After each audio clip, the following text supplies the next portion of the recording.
나는 그 이야기를 들었을 때 솔직히 믿지 않았다. 그분이 어떤 사람인지를 아는 나로서는 도무지 그런 말을 쉽게 꺼낼 뿐이 아니라는 걸 잘 알기 때문이다. 내 할머니는 평생을 강원도 산자락에서 사셨다. 무속인도 교회 사람도 아닌 그저 산과 땅을 믿는 분이었다. 눈 오면 고드름을 따다 화분에 꽂고 첫눈 오는 날은 새를 보며 그해 운을 점치던 그런 조용한 분. 그런데 그 할머니가 어느 날 내게 말했다. 너 그때 기억하니? 네 아빠 군대 있을 때 내가 서울에서 강릉 가던 버스? 나는 기억나지 않는다고 했다. 그녀는 잠시 창밖을 보더니 낮게 숨을 들이켰다. 그때 내가 이상한 사람을 봤어. 아니, 사람이라고 해야 하나. 그 이야기는 그렇게 시작되었다. 그날은 늦여름이었다. 습도가 무겁게 눌러앉은 오후, 할머니는 손에 작은 보따리를 들고 동서울 터미널에 있었다고 했다. 그땐 아직 고속도로도 덜 닦였던 시절이라 강릉까지 가는 시외버스는 3시간 반이 넘게 걸렸다. 표를 사고 대합실 의자에 앉아 기다리는데 버스 유리창 밖으로 푸르스름한 안개가 밀려왔다고 했다. 서울인데 안개가 왜 저렇게 끼지? 하고 중얼거릴 즈음 안내방송이 울렸다. 강릉행 시외버스 승차 시작하겠습니다. 버스는 오래된 디젤 엔진 냄새와 함께 천천히 문을 열었다. 창가 자리에 앉은 할머니는 창문을 반쯤 내리고 바깥을 바라봤다. 그때 처음으로 뭔가 이상한 걸 느꼈다고 한다. 사람들이 줄을 서서 탑승하는데 맨 끝에서 검은색 코트를 입은 여자가 따라오고 있었다. 날씨는 8월 말. 아무리 산바람이 시원하다 해도 코트라니 이상한 복장이었다. 그녀는 사람들 틈에 껴서 천천히 걸었고 고개를 한 번도 들지 않았다. 그런데 이상하게도 버스 안으로 올라타는 순간 할머니는 냄새를 맡았다. 썩은 흙 냄새. 비 오는 날 오래 묵은 집의 장판을 들춰낸 듯한 냄새가 코끝을 찔렀다고 했다. 그 여자는 아무 말 없이 버스 맨 뒤로 가 앉았다.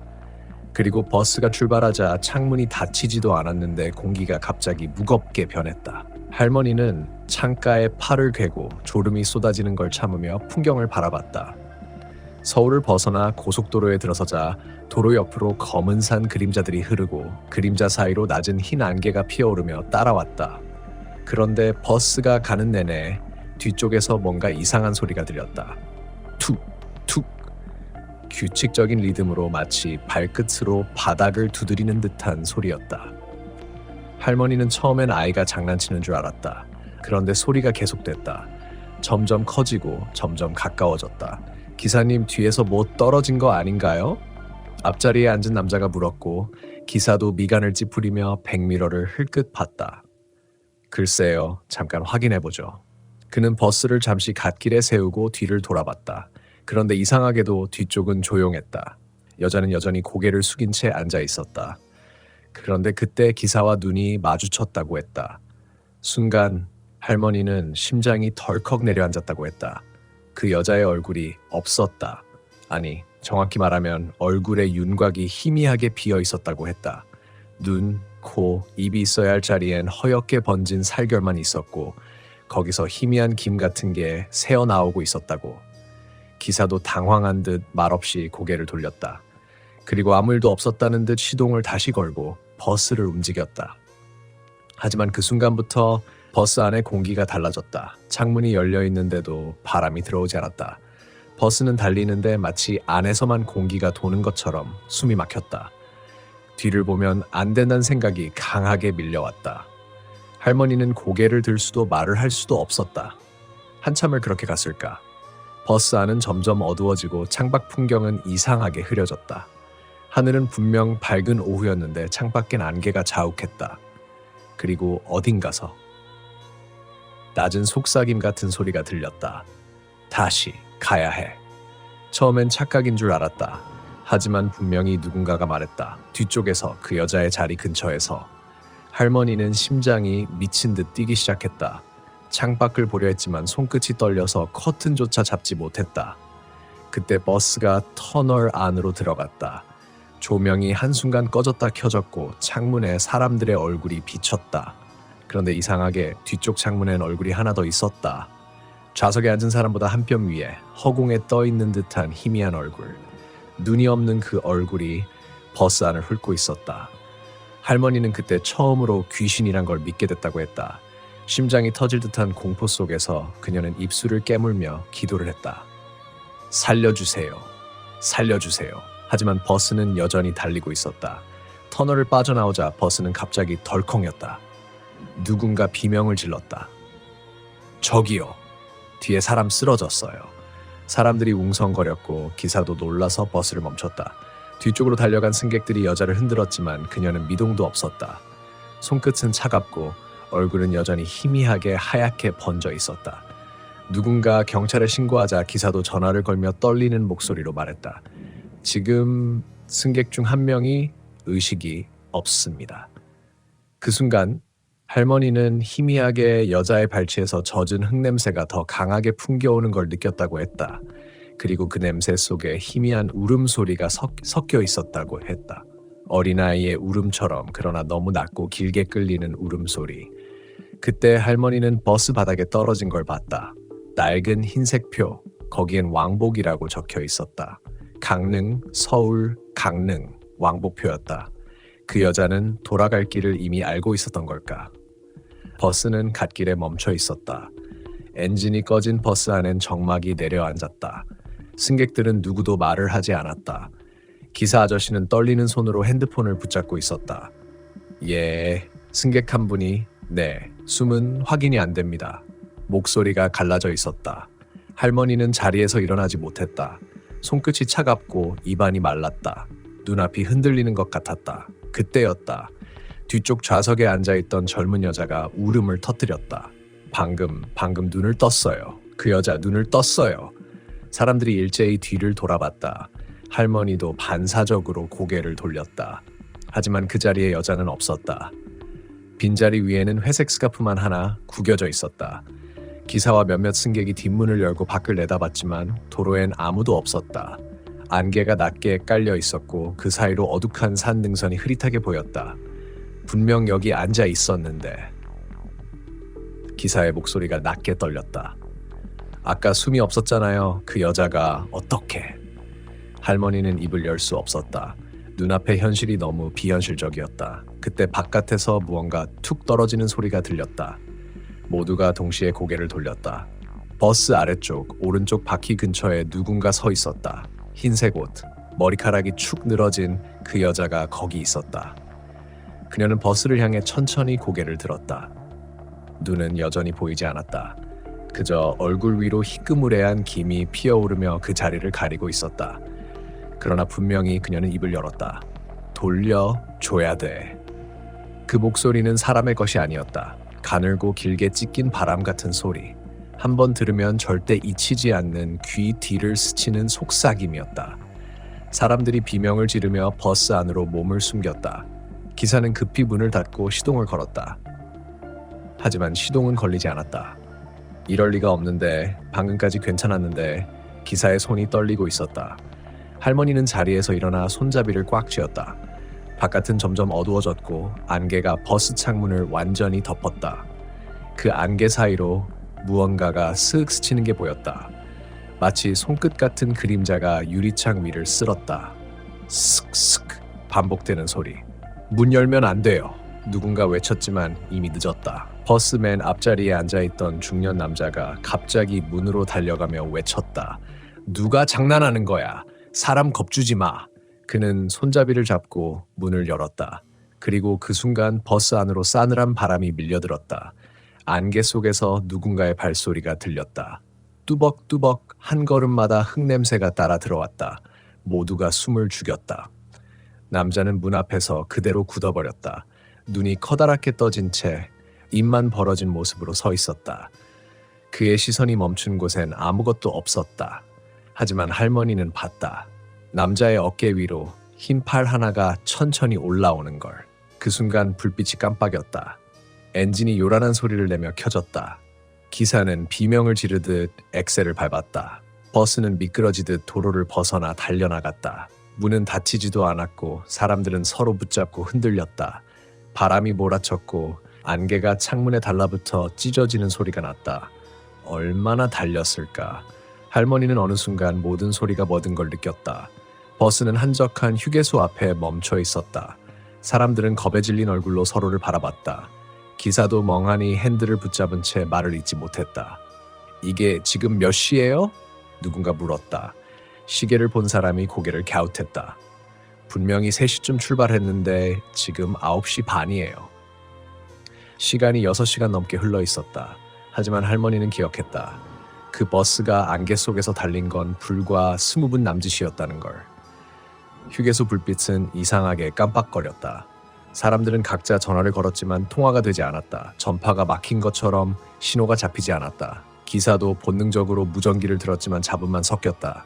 칙, 돌아, 가야, 해. 기사는 얼굴이 하얗게 질렸다. 그 소리는 확실히 여자의 목소리였다. 아까 버스 안에서 들렸던 그 속삭임. 사람들은 버스에서 내렸다. 휴게소 편의점은 불이 켜져 있었지만 안엔 아무도 없었다. 계산대 위엔 뜨거운 물이 식어 굳은 컵라면 하나가 있었다. 그 순간 할머니는 이상한 것을 봤다. 편의점 벽시계의 초침이 움직이지 않고 있었다. 시계는 여전히 오후 3시 15분에 멈춰 있었다.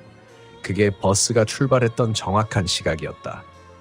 사람들이 두려움에 떨며 웅성거릴 때 할머니는 문득 등 뒤에서 느껴지는 냉기를 느꼈다. 뒤돌아보자 버스 안의 조명이 깜빡였다. 누군가가 그 안에 서 있었다. 빈 버스 창가 자리에 검은 코트를 입은 여자가 다시 앉아 있었다. 그녀는 이번엔 고개를 들고 있었다. 얼굴은 여전히 흐릿했지만 입술이 아주 천천히 움직였다. 내 자리야. 할머니는 숨이 멎는 줄 알았다.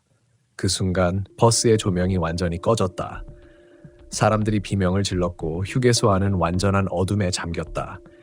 그리고 다시 그 목소리가 들렸다. 돌려줘야 돼. 이번엔 훨씬 가까웠다. 바로 귓가에서 속삭이는 것처럼. 할머니는 그때 본능적으로 뛰기 시작했다. 도망쳐야 했다. 도망치지 않으면 돌아갈 수 없을 것 같았다.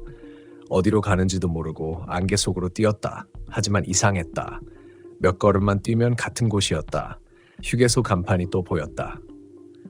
강릉 휴게소라는 글자가 붉은 불빛으로 깜빡거리고 있었다. 길을 바꿔도 같은 간판이 반복됐다. 마치 그 안에서 빠져나올 수 없는 원안을 도는 것 같았다. 그녀는 그제야 깨달았다. 이건 현실이 아니었다. 무언가가 그들을 붙잡고 있었다. 돌아가야 한다는 말이 무슨 뜻인지 그제야 조금 알 것 같았다. 할머니는 몇 번을 뛰었는지도 몰랐다. 심장이 터질 듯 뛰고 숨이 가빠 목이 바싹 말랐다. 발밑의 흙은 축축했고 어디로 가도 똑같은 풍경이 반복되었다. 길 옆엔 희미한 가로등이 있었다. 그 불빛 아래로 하얀 안개가 내려앉아 있었다. 마치 무언가가 그 불빛을 피하려는 듯 빛에 닿을 때마다 모양을 바꾸며 움직였다. 그녀는 멈춰섰다. 주위를 둘러봤다. 버스는 보이지 않았다. 사람들의 소리도 들리지 않았다. 대신 아주 멀리서 물 흐르는 소리가 들렸다. 졸졸졸.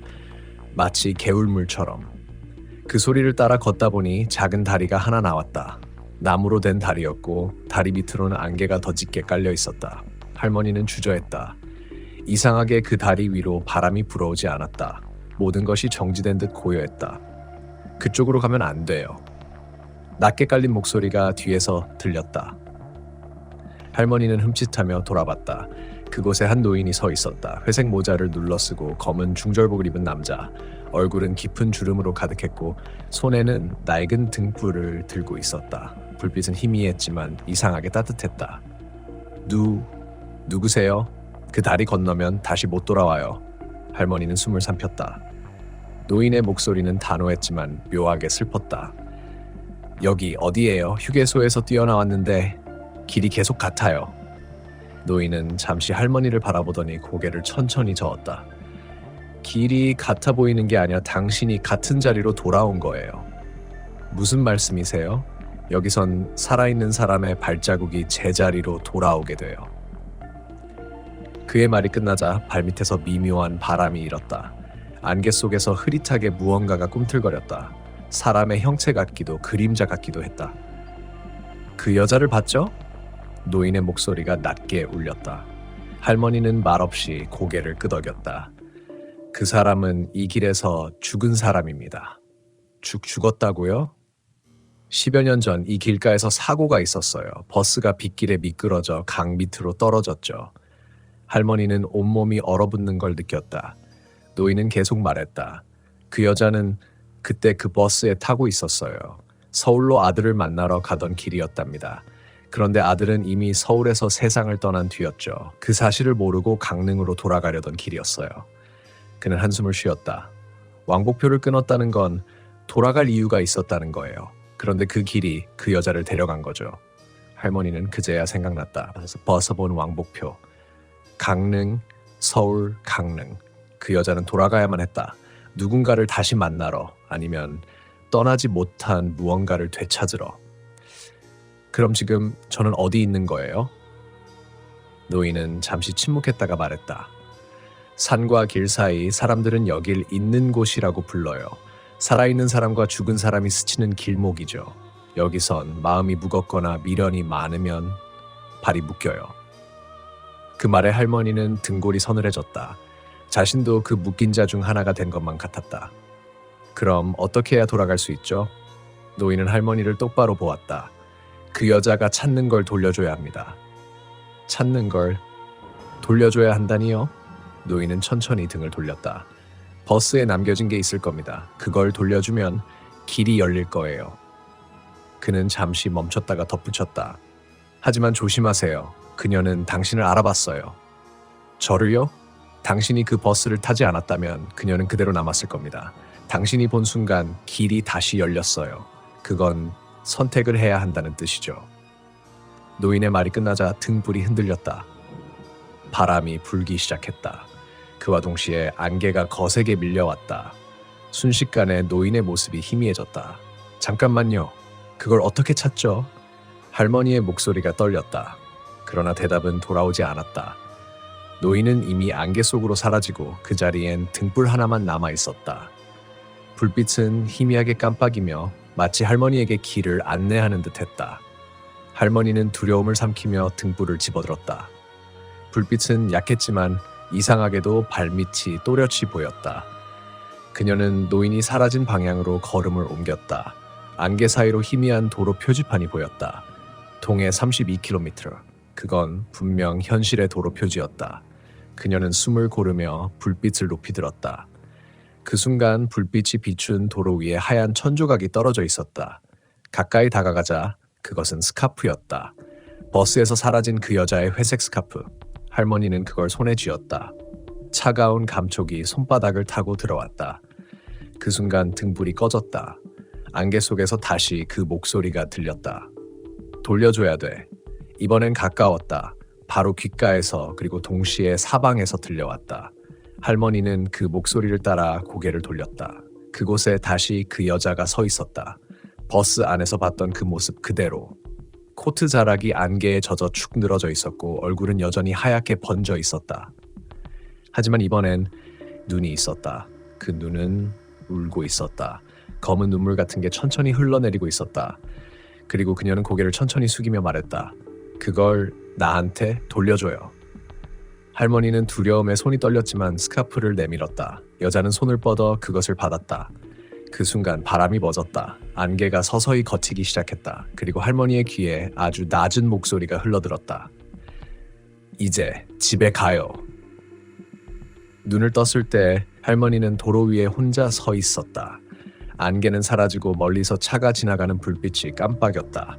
시계는 밤 11시를 가리키고 있었다.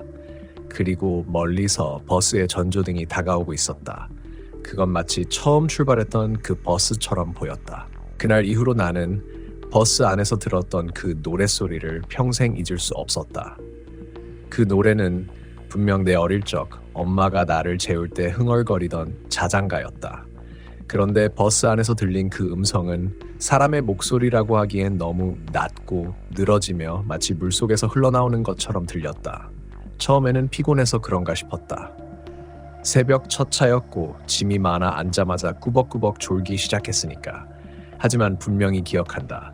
내 앞자리엔 검은 패딩을 입은 남자가 있었고 창밖엔 산만이 끝없이 이어졌다. 그런데 그 노랫소리는 내 귓가 바로 옆에서 시작됐다. 나는 놀라서 고개를 돌렸다. 그런데 옆자리엔 아무도 없었다. 그 자리는 아예 비어 있었고 앞좌석 틈새엔 반쯤 접힌 담요 한 장이 덩그러니 놓여 있었다. 순간 이상한 냄새가 코끝을 스쳤다. 매캐하면서도 어딘가 축축한 오래된 흙냄새 같기도 했다. 그 냄새를 맡는 순간 이상하게도 등골이 서늘해졌다.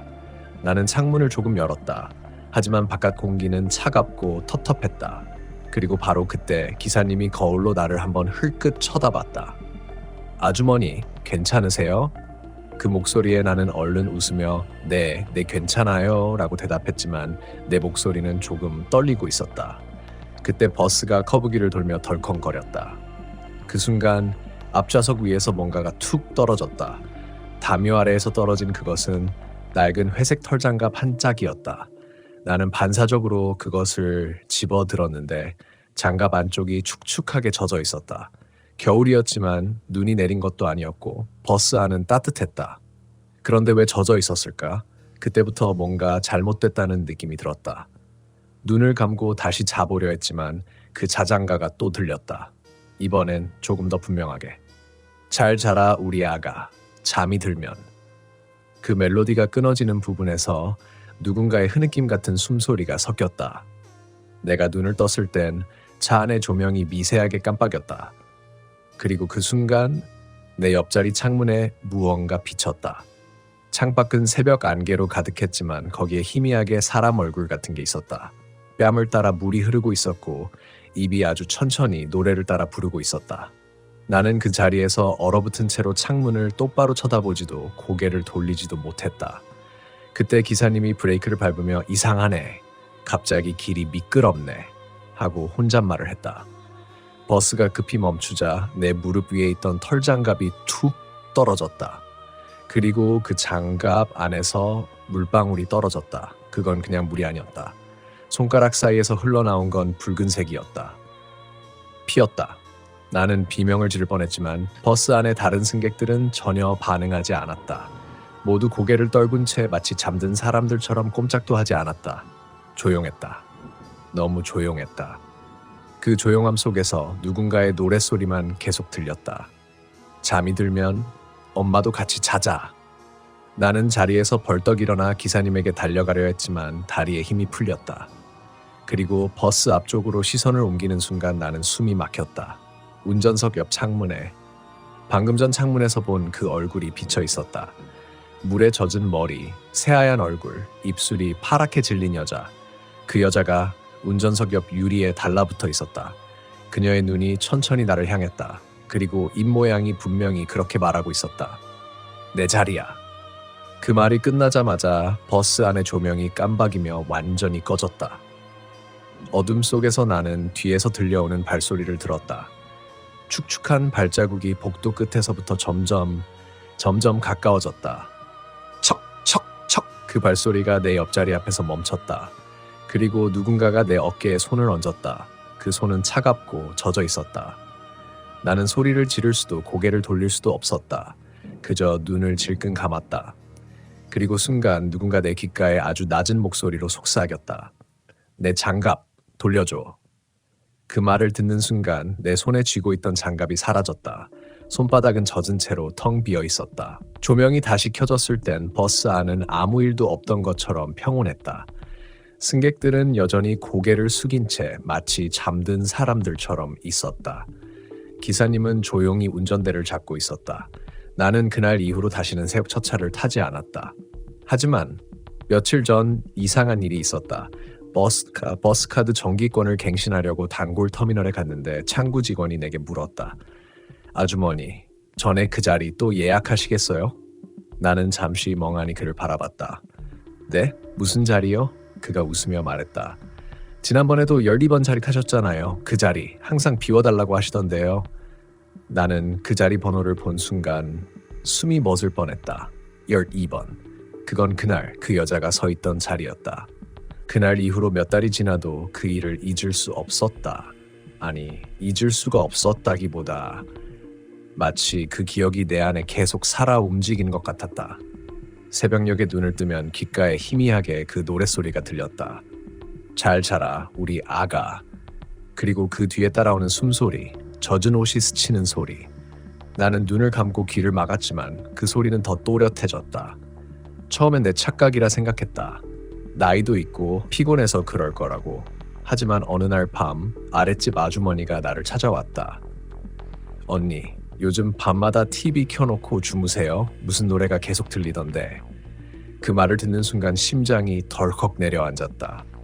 그건 TV가 아니었다. 내가 듣던 바로 그 자장가였다. 나는 억지로 웃으며 요즘 귀가 좀 이상해서 그래요 라고 얼버무렸지만 속으로는 공포가 치밀어 올랐다. 그날 이후로 집안 곳곳에서 이상한 일이 생기기 시작했다. 거실에 둔 시계가 새벽 2시 17분에서 항상 멈췄다. 냉장고 문이 닫혀 있었는데 아침에 보면 살짝 열려 있었다. 무엇보다 이상한 건 현관 앞에 놓아둔 내 신발이었다. 항상 한 짝만 거꾸로 놓여 있었다. 나는 기도하는 마음으로 버스에서 겪은 일을 잊으려 노력했다. 하지만 어느 날 그 터미널을 지나게 되었다. 딸이 살고 있는 속초에 갈 일이 생겨서였다. 처음엔 다른 교통편을 이용하려 했다. 기차를 타려고 역으로 갔는데 하필 그날 모든 표가 매진이었다. 터미널을 피해 다녔던 나는 결국 마음을 다잡고 시외버스를 예매하기 위해 다시 그곳으로 갔다. 터미널은 예전 그대로였다. 낡은 대리석 바닥, 기름 냄새, 커피 자판기 소리, 그리고 방송 안내 멘트. 그 모든 게 평범했다. 그런데 이상하게 그 평범함이 낯설게 느껴졌다. 그때 창구 직원이 나를 알아봤다. 아, 아주머니, 오랜만이네요. 저를 기억하세요? 그럼요. 지난 겨울에도 오셨잖아요. 그때 강릉행 5시 반 버스요. 나는 순간 아무 말도 하지 못했다. 나는 그 버스를 한 번밖에 탄 적이 없었다. 그날 이후로 다시 오지도 않았다. 제가 언제 왔었다고요? 올해 1월 중순쯤이었나? 새벽 5시 반 버스요. 아주머니 그때도 2번 자리에 앉으셨잖아요. 그가 아무렇지 않게 말하는 걸 보며 내 온몸에 소름이 돋았다. 그날은 3월이었다. 1월 중순이라면 나는 그때 집에 있었고 눈이 많이 와서 며칠 동안 밖에도 안 나갔다. 나는 분명히 그 버스를 타지 않았다. 그런데 직원이 내 이름으로 예약된 기록을 보여줬다. 이름, 주민번호 일부, 연락처 모두 정확히 내 것이었다. 그리고 승차 기록에는 이렇게 적혀 있었다. 탑승 완료. 좌석 2번. 나는 숨이 막혔다. 손이 떨리며 그 자리 번호를 다시 바라봤다. 12번. 그날 내가 앉았던 자리였다. 그리고 그 여자가 마지막에 서 있던 자리. 이 기록 혹시 잘못된 거 아닐까요? 내가 물었지만 직원은 고개를 저었다. 아니요. 아주머니 카드로 결제하셨잖아요. 이력 다 남아있어요. 나는 지갑을 꺼내 교통카드를 확인했다. 그런데 충전 내역을 보니 정말로 1월 14일 새벽에 강릉행 시외버스 12번 좌석으로 결제가 되어 있었다. 그날 나는 분명히 집에 있었다. 그렇다면 누가 내 카드를 쓴 걸까? 그 순간 등 뒤에서 누군가 내 이름을 불렀다. 정숙 씨? 낯선 목소리였다. 나는 뒤를 돌아봤다. 그리고 그 자리에서 얼어붙었다. 한 중년 여자가 서 있었다. 젖은 머리카락이 어깨에 붙어 있었고 손에는 낡은 회색 장갑 한 짝이 들려 있었다. 그 여자는 미소를 지었다. 하지만 그 미소는 살아있는 사람의 것이 아니었다. 그날 제 자리에 앉으셨죠? 그녀의 목소리는 마치 물속에서 울려 퍼지는 것처럼 낮고 끈적했다. 돌려주셔야죠. 내 자리니까요. 나는 본능적으로 뒤로 물러섰다. 직원은 아무것도 보이지 않는 듯 컴퓨터만 보고 있었다. 아주머니, 다음 손님이 기다리시니까. 그가 말을 마치기도 전에 그 여자가 내 쪽으로 다가왔다. 그녀의 발자국마다 물이 떨어졌다. 바닥에 맺히는 물자국이 내 쪽으로 하나씩 다가왔다. 나는 비틀거리며 뒤로 물러서다가 발이 미끄러져 바닥에 넘어졌다. 그 순간 내 눈앞으로 그 여자의 얼굴이 가까워졌다. 차갑고 창백하고 입술은 마른 피로 얼룩져 있었다. 그리고 그녀가 내 귀에 속삭였다. 내가 깼어요. 그날. 그녀의 손이 내 손을 덮었다. 차갑고 축축했다. 나는 반사적으로 그 손을 뿌리치며 몸을 일으켰지만 그 순간 눈앞이 하얘졌다. 잠깐의 정적. 그리고 눈을 떴을 때 나는 버스 안에 있었다. 창문 밖으로 강원도의 산길이 보였다. 엔진 소리, 흔들림, 그리고 익숙한 좌석 냄새. 그건 분명 터미널이 아니라 그날의 버스였다. 나는 내 옆을 봤다. 12번 자리. 옆자리에 그 여자가 앉아 있었다. 그리고 아주 천천히 나를 향해 고개를 돌렸다. 그녀의 입가에서 들린 건 그 노랫소리였다. 잠이 들면 엄마도 같이 자자. 나는 그 순간 내가 꿈을 꾸고 있는 건지 죽은 건지 아니면 정말로 시간이 뒤틀린 건지 알 수 없었다. 차창 밖의 풍경은 분명 새벽이었지만 이상하게도 하늘은 완전히 까맣지 않았다. 마치 해가 뜨기 직전에 그 미묘한 파란빛, 하지만 그 빛이 너무 오래 지속되고 있었다. 엔진 소리도 버스의 흔들림도 내 심장 소리처럼 귓가를 때렸다. 나는 정신을 붙잡으려 애썼다. 지금은 꿈이다. 깨어나야 해. 집에 있어야 해. 스스로에게 그렇게 되뇌며 눈을 감았다가 다시 떴다. 하지만 변한 건 아무것도 없었다. 여전히 내 옆자리엔 그 여자가 있었다. 그녀의 머리카락은 물에 젖어 축축하게 매달려 있었고 그 물방울이 내 팔 위로 뚝뚝 떨어졌다. 이제 내 자리 돌려줄 거죠? 그녀가 고개를 살짝 갸웃하며 그렇게 말했다. 그 목소리는 부드러웠다. 하지만 그 부드러움이 오히려 소름 끼쳤다. 나는 힘겹게 입을 열었다. 난 그저 탔을 뿐이에요. 모르는 자리였어요. 그녀는 나를 한참 바라보다가 천천히 미소를 지었다. 그래요? 그럼 그날 기억나요? 그날? 눈이 내렸잖아요. 길이 미끄러워서 버스가 멈췄죠. 기사님이 브레이크를 밟았고 난 그때 깼어요. 그녀의 시선이 내 발끝으로 떨어졌다. 그곳에는 젖은 회색 장갑 한 짝이 있었다. 분명 내가 터미널에서 본 그 장갑이었다.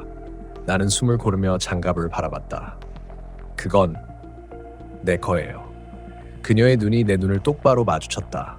그 눈은 너무 어두워서 그 안에 내 얼굴이 비치지 않았다. 그녀가 말을 이어갔다. 그날 나도 이 자리에 앉아 있었어요. 하지만 기사님이 커브길에서 브레이크를 밟는 순간 나는 창문 밖으로 떨어졌어요. 눈이 많이 쌓였던 날이었죠. 아무도 나를 찾지 않았어요. 그녀는 고개를 천천히 숙이며 창밖을 바라봤다. 그 순간 버스 창문 밖으로 하얀 눈이 내리기 시작했다. 처음엔 가볍게, 그러다 점점 붉게, 그리고 마지막엔 눈이 아니라 무언가 검은 조각들이 흩날리듯 떨어졌다. 그건 타버린 종이 조각처럼 보였다. 버스 안 공기가 갑자기 차가워졌다. 숨을 내쉴 때마다 하얀 입김이 피어올랐다. 나는 무심코 주머니를 더듬었다. 그곳엔 아직도 내 교통카드가 있었다. 그 카드가 작게 깜빡였다. 마치 신호처럼. 그 불빛이 점점 강해지자 버스 안에 다른 승객들이 천천히 고개를 들기 시작했다. 그들의 얼굴은 모두 똑같았다. 창백하고 눈이 텅 비어 있었다. 입술만이 미세하게 움직였다. 그들은 한 목소리로 중얼거렸다. 12번 자리, 비워야 해. 나는 자리에서 벌떡 일어나 소리쳤다. 나가게 해줘. 여긴 진짜가 아니야. 하지만 버스 문은 열리지 않았다. 운전석에 있는 기사님에게 달려가려 했지만 그의 얼굴을 보는 순간 나는 숨이 막혔다. 기사님의 뒷머리가 젖어 있었다. 그리고 그의 목 아래로 붉은 자국이 천천히 번지고 있었다. 그는 고개를 천천히 돌렸다. 그 얼굴은 사람의 얼굴이 아니었다. 얼굴의 절반이 지식여져 있었고 입이 귀 밑까지 찢어져 있었다. 그가 웃으며 말했다. 아줌마, 이 버스는 이미 종점이에요. 순간 버스가 급하게 흔들리며 멈췄다. 나는 중심을 잃고 넘어졌고 머리를 부딪혔다. 눈앞이 하얗게 번쩍이더니 모든 소리가 멎었다. 조용했다. 시간이 멈춘 것 같았다. 눈을 뜨니 나는 도로 한가운데에 서 있었다. 주위엔 아무것도 없었다. 어둠뿐이었다. 그리고 저 멀리 버스 한 대가 천천히 멀어지고 있었다. 뒤 창문에는 그 여자가 서 있었다. 그녀는 창문 너머에서 나를 바라보며 손을 흔들었다. 그 손에는 여전히 그 장갑이 들려 있었다. 그 버스는 점점 멀어지더니 안개 속으로 사라졌다. 그때서야 나는 내 손을 내려다봤다. 내 손에도 같은 회색 장갑 한 짝이 끼워져 있었다. 그리고 그 장갑 안쪽은 젖어 있었다. 피처럼 붉게. 그 순간 내 귓가에 다시 그 노래가 들렸다. 잘 자라 우리 아가. 나는 온몸이 굳은 채 하늘을 올려다봤다. 눈이 내리고 있었다. 하지만 그 눈은 차갑지 않았다. 손바닥에 닿은 눈송이는 미지근했고 이내 스르르 녹으며 붉게 번졌다. 그때 누군가의 목소리가 들렸다. 바로 뒤에서. 아직도 버스 기다리세요, 아주머니? 나는 천천히 뒤를 돌아봤다. 그곳엔 터미널 유니폼을 입은 직원이 서 있었다. 그의 표정은 딱 익었다. 그가 물었다. 오늘도 2번 자리죠? 나는 아무 말도 할 수 없었다. 직원의 입에서 나온 그 한마디가 오래된 주문처럼 머릿속을 울렸다. 오늘도 12번 자리죠? 그가 웃으며 단말기를 조작하는 동안 손끝이 얼음처럼 차가워졌다. 공기가 너무 고요했다.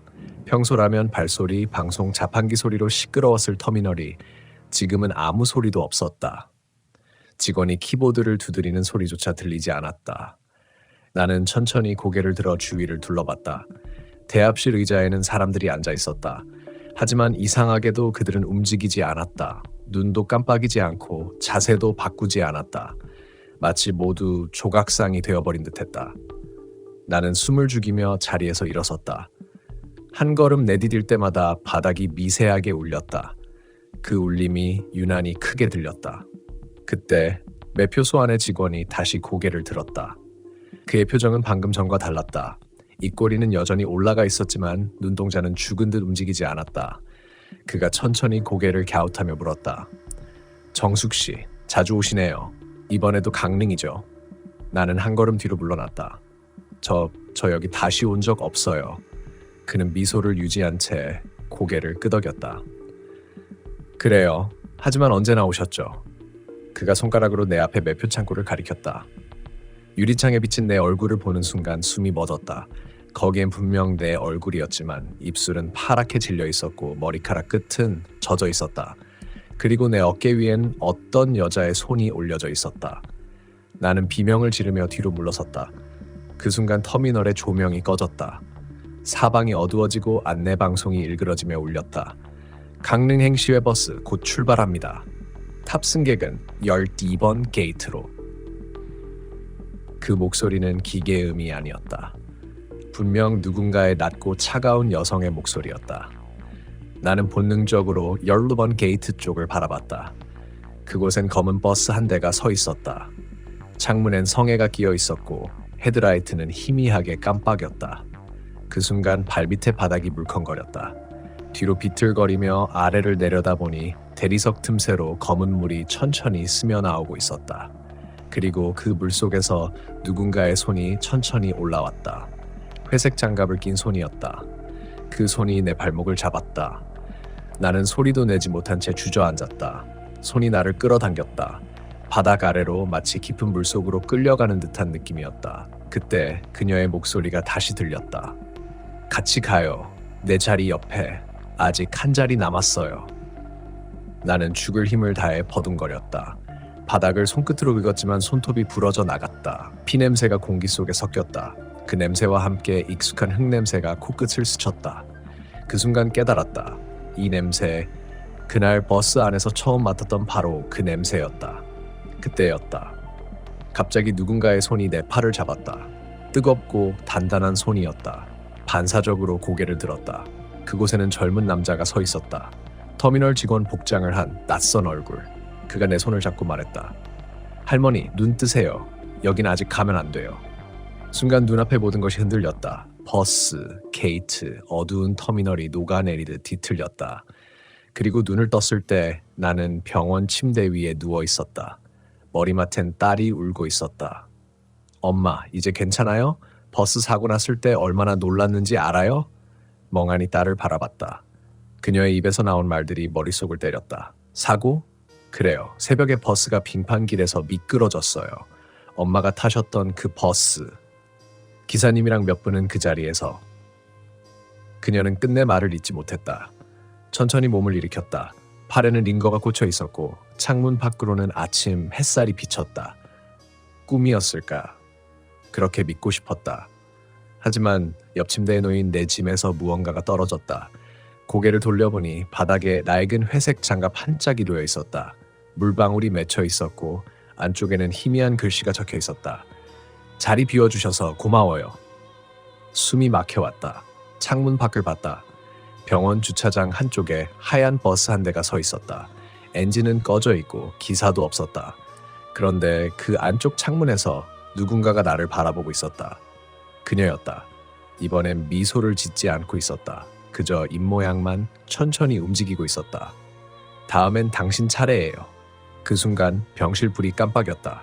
그리고 내 손목에 끼워져 있던 환자 팔찌가 순간적으로 2비번이라고 번쩍였다. 이후로 할머니는 그 이야기를 누구에게도 자세히 말하지 않았다.